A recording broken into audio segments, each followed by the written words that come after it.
பொய் பேச்சை கேட்டும் கேளாமலும் பார்த்தும் பாராமலும் ஒரு கண்ணை மூடிக்கொண்டு போகிறவன் அல்ல. நீதிமான் பொய் பேச்சை வெறுக்கிறான். எலிசா கேட்கிறார் கேயாசி இடத்துல, நீ எங்கப்பா போயிருந்த? நான் நாகமான இடத்துல போறியான்னு கேட்டதுக்கு, நான் எங்கேயும் போகல, நான் எதையும் வாங்கிட்டு வரல.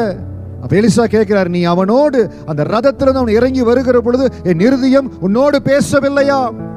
இன்னைக்கு நீதிமொழிகள் 13:5 உங்களோடு பேசுமானால், உங்கள் ஆவியில ஒரு நடுக்கம் வருமானால், எந்த இடத்துல பொய் பேச்சு இருக்கிறதோ, எந்த இடத்துல உண்மையை மறைக்கிறார்களோ, எந்த இடத்துல உண்மைக்கு விரோதமாய் ஜனங்கள் நடக்கிறார்களோ, அவர்களை வெறுத்து நீங்கள் மாறி இருக்கணும்.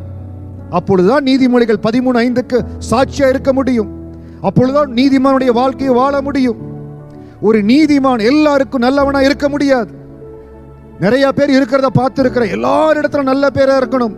I want to be a friend for everyone. Cannot. A righteous person cannot be a friend to everyone. நீதிமான் பொய் பேச்சை வெறுக்கிறான். அது அவனுடைய ஒரு குவாலிட்டி. இன்றைக்கு நீங்கள் படிக்கிற இடமா இருக்கலாம், வேலை செய்கிற இடமா இருக்கலாம், கர்த்தருக்கு ஊழியம் செய்கிற இடமா இருக்கலாம், எந்த இடமா இருந்தாலும் உண்மை மறைக்கப்படுகிற இடத்துல, பொய் பேசுகிற இடத்துல வெறுத்து மாறி நிற்கிற அந்த குவாலிட்டி உங்களுக்குள்ள இருக்கணும்.